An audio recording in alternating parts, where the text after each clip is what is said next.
believe everyone should have a lawyer on, on retainer. What are the benefits Absolutely. and how can someone go about establishing this relationship? Go ahead, tell me. Yeah, absolutely. I mean, so those are two questions, right? Well, three Yes. questions. Do you believe someone should have a lawyer? Yes, everyone should have a lawyer. Do you think that people should have lawyers on retainer?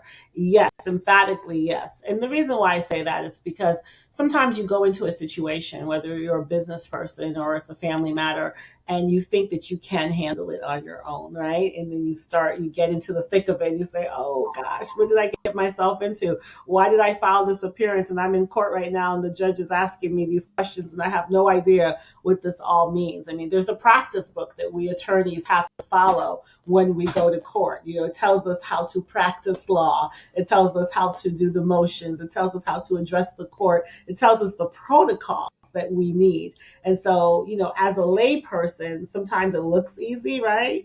But then when you're getting into it, you're like, oh, this is not as easy. And so, so like when you start doing your It's not law and taxes, order, people. start doing your taxes, and you're like, wait a minute, I know basic math. I don't know all this other stuff. And so I think, in general, it's always good to have an attorney who you can, use as your counselor to what's the word, to bounce things off of that person.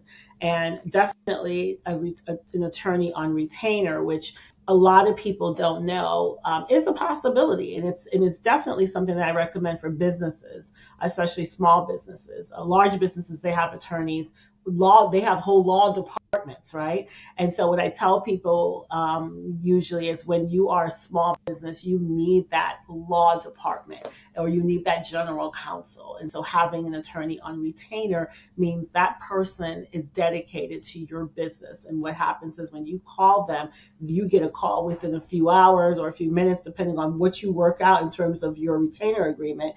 And that person, you talk to that person and say to that person, these are the things that I'm looking at. I have a contract here for vendor services, and I want to send it to you so you take a look at it.